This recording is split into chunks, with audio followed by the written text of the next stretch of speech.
नमस्कार दोस्तों, बेबाक भाषा के इलेक्शन वॉच में आप सबका स्वागत है। जैसा कि हम सब देख रहे हैं, बस चारों तरफ चुनाव चुनाव चुनाव और चुनाव के brand ambassador Bharatiya Janata party की तरफ से प्रधानमंत्री नरेंद्र मोदी हैं। और ऐसे में मध्य प्रदेश, जी हां, आज हम आपके साथ चर्चा करने जा रहे हैं मध्य प्रदेश, जहां से 29 सांसद चुनकर आते हैं। पिछली बार 28 भारतीय जनता पार्टी के पास थे, एक सीट थी कांग्रेस के पास।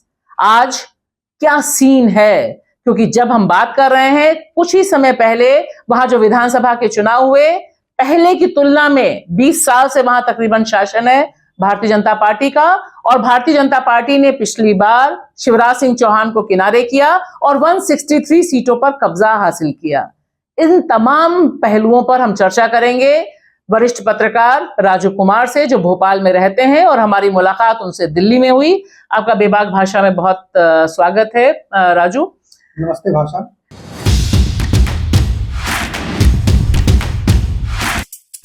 मध्य प्रदेश, उड़ीसा की राजधानी मिजोरम की धरती से, कश्मीर से, हरियाणा की जमीन में, जुहू बीच, मुंबई, हैदराबाद से,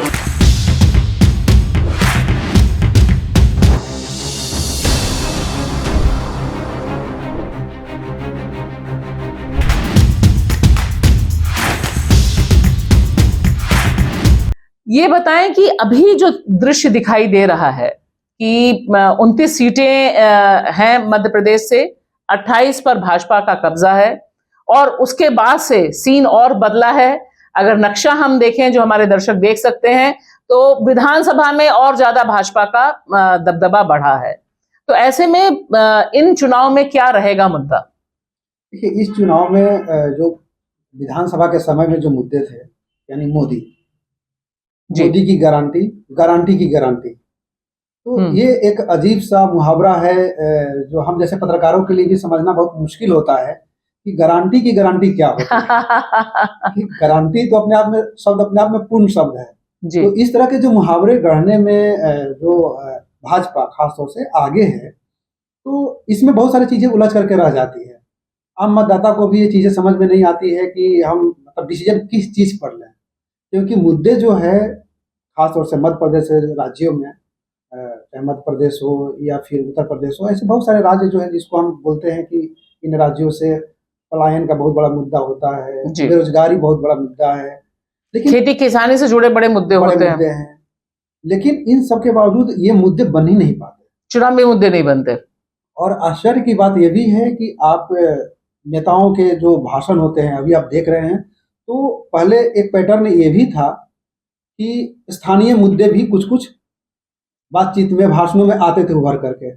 लेकिन पिछले जो विधानसभा चुनाव के पहले से जो एक ट्रेंड चला है कि विधानसभा चुनाव भी जो है स्थानीय मुद्दे या स्थानीय शासन सरकार पर लड़ने के बजाय सीधे केंद्र सरकार की अपनी एक दखलंदाजी हुई राज्यों में कि ये चुनाव जो है हमारे नाम पर दो, हमारे नाम पर वोटिंग हो। हाँ, मतलब शिवराज सिंह को किनारे करके 20 साल से मुख्यमंत्री रहे, उनको किनारे कर दिया और सीटें और बढ़ा ली उन्होंने। मतलब एक आश्चर्य की बात है कि हम 17-18 सालों से जो सरकार चल रही है, उनकी योजनाएं, उनकी चीजें, उनकी बातचीत, उनके काम, वो ऊपर नहीं रहे, प्रायोरिटी पर नहीं रहे, मुद्दे 1, 2, 3, 4 में नहीं रहे। सिर्फ मोदी रहे। गारंटी, मोदी की गारंटी। तो आप आते हैं भोपाल से, भोपाल के आप निवासी हैं, वहां से प्रज्ञा ठाकुर सांसद रही हैं, और उनका केस भी चल रहा है, मालेगांव बम ब्लास्ट में वो आरोपी हैं। और आप देखिए कि इस बार उनका पत्ता कट गया। तो ये जो पत्ता कटा प्रज्ञा ठाकुर का, इसे हम कैसे देखें? क्या भाजपा को अब उनकी जरूरत नहीं रही, या अब उनसे ज्यादा तेज तर्रार लोग आ गए हैं वहां पर? डेफिनेटली भाजपा की स्ट्रेटजी रहती है कि बहुत सारे ऐसे फैसले लेना जो बहुत ही लगता है उनको कि कुछ आश्चर्यजनक फैसले लेना, वो उनको बहुत लुभाता है। वो पहले तो ये था कि आम लोगों में लगता था कि पता नहीं मोदी जी आएंगे तो क्या बोलेंगे। ऐसे ही अब पार्टी के अंदर भी ये चीजें चलती है कि पता नहीं आज ये बैठक है तो क्या फैसला होगा। भोपाल में क्या गड़बड़ा गया प्रज्ञा ठाकुर जी के लिए? ये गड़बड़ प्रज्ञा ठाकुर का भी नहीं है, न भाजपा का है। बात है यहाँ पर सिर्फ मोदी जी और शाह जी। मतलब उनको अब प्रज्ञा ठाकुर की जरूरत नहीं? बिल्कुल बिल्कुल, ऐसी जरूरत नहीं है। क्योंकि उनको ये लगता है कि कुछ आशाजनक फैसले लेने की जो उनकी प्रवृत्ति रही है कि वो आम लोगों को चौंकाते थे, हर बार चौंक जाए लोग। हाँ, तो ऐसे में अब पार्टी के जो उनके आसपास के लोग हैं उनको भी चौंकाने वाले फैसले लेते हैं। और यह एक बहुत ही डोमिनेटिंग जो स्ट्रेटजी है कि दिखाना कि सेंट्रलाइज्ड पावर, भले ही वो दिखाते हैं कि हमारी पार्टी हमारी लोकतांत्रिक है, लेकिन मुझे सबको पता है कि फैसला कौन ले रहा है, फैसला कौन ले रहा है। तो ऐसे में वो फैसले जो आते हैं। और दूसरी चीज है कि प्रज्ञा ठाकुर पहले एक हिंदुत्व की ब्रांड के तौर पर देखी जा रही थी कि वो उन्होंने जो है कि वो कुछ भी बोलेंगी और फिर लगे उसका रिएक्शन देखने के बाद पार्टी तय करती थी कि हमको किनारे करना है या उनको समर्थन करना है या साइलेंट रहना है। लेकिन अब ऐसी स्थिति नहीं है। अच्छा, ये बताइए कि हाँ, उनको लग रहा है कि अब ब्रांड एम्बेसडर सबसे ज्यादा हैं। सब लोग उसी पर बात कर रहे हैं राम मंदिर के मुद्दे को लेकर के कि जो है देखिए प्राण प्रतिष्ठा हो गई।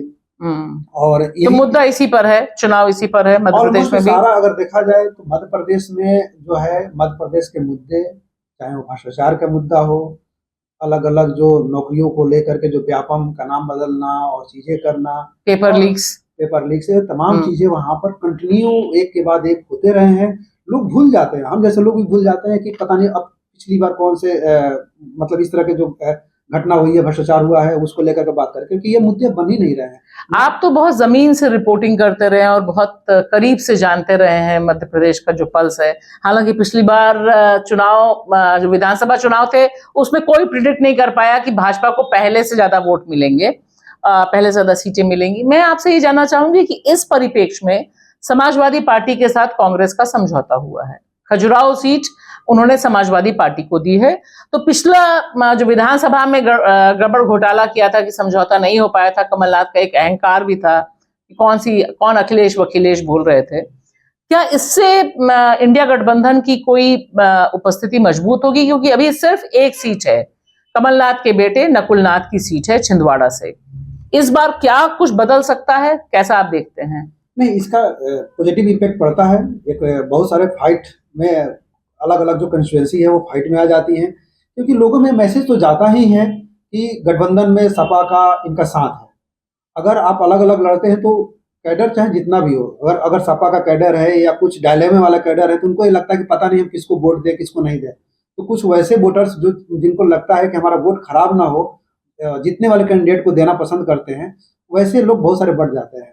और विधानसभा में भी ऑलमोस्ट इस तरह के समझौते न करने से कांग्रेस को काफी नुकसान झेलना पड़ा। लेकिन एक बात बताइए कि 28 सीटें बीजेपी के पास हैं, 163 सीटें विधानसभा में बीजेपी के पास हैं, फिर इतनी चार चरण में चुनाव, वो भी सिर्फ 29 सीट के लिए।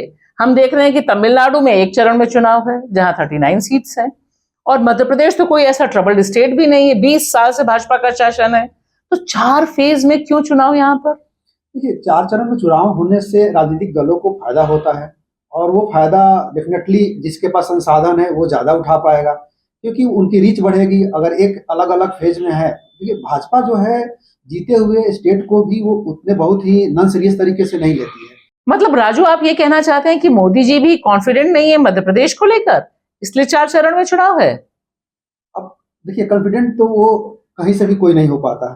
कई बार उनको लगता है कि वो जब कैलकुलेशन होता है पार्टियों का और वहां बैठकर कैलकुलेट करते हैं, तो उनको ये लगता है कि यहाँ से इतनी सीटें हमारी है, इतनी सीटें यहाँ से है, इस आधार पर ही अब की बार 400 पार का वो नारा दे रहे हैं।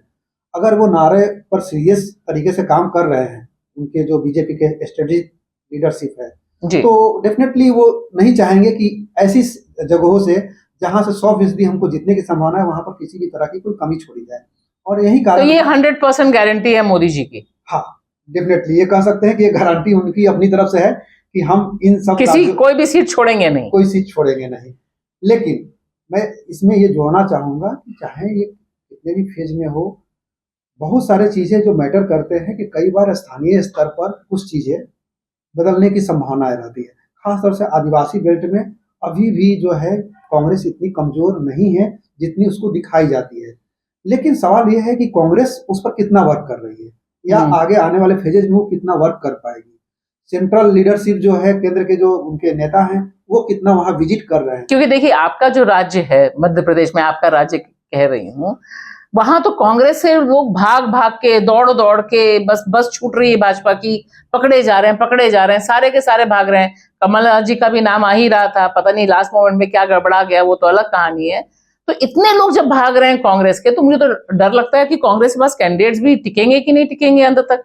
देखिए, यही नैरेटिव तो यही कहा जा रहा है कि कांग्रेस को कैंडिडेट ही नहीं मिल रहे हैं, लेकिन सवाल ये उठता है कि अगर एक नई पार्टी कोई भी कहीं पर भी खड़ी होती है तो उसको तो कोई भी कैंडिडेट नहीं होता है, फिर भी वो चुनाव कैसे जीत जाती है। जब आपका कॉन्फिडेंस का लेवल कम ना हो तो आप हमेशा फाइट में रहेंगे।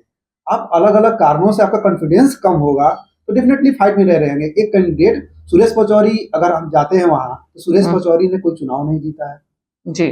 वो राज्यसभा के हमेशा मेंबर रहे हैं और उनके अपने अलग अलग स्ट्रेटेजिक तरीके से अपने पार्टी के शीर्ष पदों पर रहे हैं। तो ऐसे हम देखेंगे, एनालिसिस करेंगे तो ये सत्ता में रहने वाले पार्टी के साथ रहने वाले नेता, चाहे वो कांग्रेस में हो, चाहे बीजेपी में हो, चाहे कहीं भी हो, तो ऐसे लोगों को अगर हम लेकर के हम खुद कांग्रेस ये सोचे या अपोजिशन ये सोचे कि उनके जाने से हम पर फर्क पड़ता है, तो शायद ये उनकी गलत सोच है। उनको अगर चुनाव लड़ रहे हैं तो किसी के जाने से, मतलब अभी भी पूरा गेम इज नॉट ओवर। तो राजू, इसका मतलब है कि पिक्चर अभी बाकी है, क्योंकि मोदी जी लगातार बोल रहे हैं कि 10 साल ट्रेलर थे, अब रियल पिक्चर शुरू होने वाली है। तो मध्य प्रदेश में भी कुछ ऐसा ही है क्या?